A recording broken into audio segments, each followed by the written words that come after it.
Meanwhile, a new phone application to get much-needed prompt help for victims of abuse has been launched in Johannesburg, South Africa. The app is an initiative of the organization People Opposing Women and Girls Abuse, and it comes in at a time when the country is experiencing an outcry over a high level of violent abuse. Our South Africa Bureau Chief Betty Dibia reports. 30-year-old Kate Chiloane was shot dead in front of her grade 2 pupils by her husband just this week in South Africa. It is horrifying scenes like these and many others unrecorded that brought about the gathering. One of those things that we are going to be showing today is the app that we have developed that is going to assist in the tracking of the cases. The panelists at the launch dwelt extensively on the secondary challenges violence victims also face, even from those expected to protect them. We must, at the police station, say, why do you come to us 5 times and every time you come you have not been attended to? Or otherwise, why do you come to us 5 times or even once and you come back and withdraw? The law must say no. We are taking this to court. It is the court that will make a determination. We have many disintegrated families. I think we've not been able to master the tactic of enabling the child to speak openly, act in the way that is going to help a social worker or a psychologist to intervene in that child's situation. But it is a global problem. I don't think there is a country in this world that can say it is free of gender violence. South Africa has worrying violent abuse figures. In 2017 alone, police has recorded 73.5% of violent crimes against women. The culprits vary from private citizens to public office holders, like this serving minister who was caught on camera doing this Women's Month. He is still in office. How much faith can one have in an app to make a positive difference? Whatever you see here is all the agencies or offices where people can get help. So as you can see there, you will have all the offices of POA. You're able to see, if I click on one, the Berea one, there's the POA offices. You do not need to get out of the app to call. So I can simply click and it will call directly from the app. If you look at the people that we're targeting, the best form of medium that people are using, television, yes, people watch TV. Papers, not that many people are reading papers, but everybody's got a smartphone. We give it a thumbs up, the work that they are doing, in particular to launch this campaign, because it will then assist us in a long term to make sure that we curb the issue of the gender-based violence. We're hoping really that this app will bring closer the services that survivors of GBV, who are mostly women and girls, nearby, so that when they really need that support, they can get the support. The app called Power GBV Helpline has integrated police and social services, and it provides information to victims on the nearest command center. Users can upload 3 emergency contact numbers, and there's also a red button that allows victims report anonymously. Hopefully, this scourge of violence against women and children will begin to get a badly needed fight back. From Johannesburg, South Africa, Betty Dibia, Channels Television News. Well, Betty joins us now with more on the situation in South Africa, including the accusations against the Zimbabwean First Lady.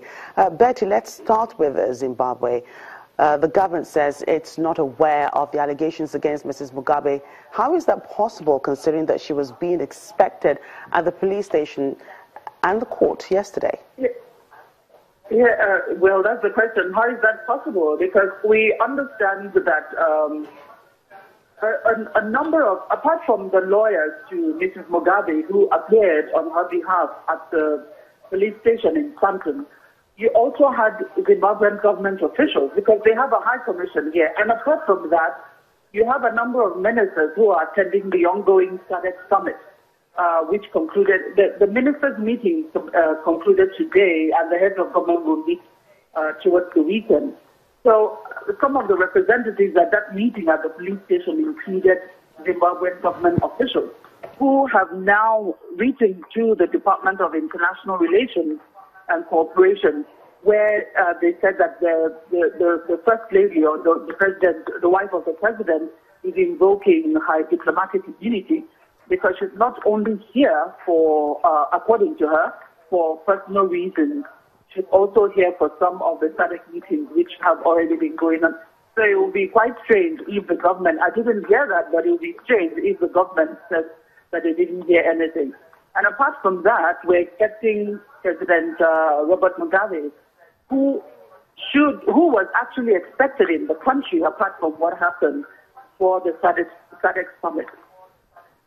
What is President Mugabe expected to do? It's not the first time that his wife will be, found to be hitting someone. Well, the first time, I know the previous times is the same, invoking diplomatic immunity. And for you to use the shield of diplomatic immunity, there's the various options, which definitely don't include you appearing in court, except that immunity is revoked. But she's invoked diplomatic immunity, and the president as well. He's an old man. He's a leader in the SADC region, and the SADC leaders are meeting. They're meeting in this country in a few days. As I said earlier, the ministers have been meeting. So I guess it's a very delicate thing, and we know that the President Zuma as well, who hasn't really said anything about this, they're being very cautious regarding this. This is the wife of a president. Right. She allegedly did wrong, and we haven't heard her own side. All right, thank you for that. But very quickly, let's just talk about the that app you reported about the gender violence. How would this, get the victims justice? Well, before we get to the point of getting them justice, the app, we hope, is supposed to help record trackable situations for those who download the app, which is free. Once you're on the network, your situation, when it happened, whatever, you can reach out and you can easily be reached. And because it includes police and social department services, you can easily be monitored, apart from all the features of uploading 3 emergency numbers, people who are close to you. If you can be reached, they'll know that there's something wrong. So I guess the main thing here is a life first, getting the victim or the alleged victim out of a situation, or to monitor to ensure that that person is safe first before we get to the point of getting justice for the person. But protecting a victim, a likely victim or a victim who is already in the situation, can reach out quickly, much faster, and be reached as well. I guess that's what we hope it works out, because the records of violence against women, we've seen so many. Just on Monday, a school teacher was shot dead by her husband in front of her grade 2 people. I can't imagine how those children are feeling at the moment. The man killed himself, but these are things that are preventable. Right. Thank you for your thoughts on that. Our South Africa Bureau Chief, Betty Dubia, speaking to us there. Still to come on Network Africa. One agricultural firm in Nigeria is adding color to everyday eggs. We'll get you that in a moment.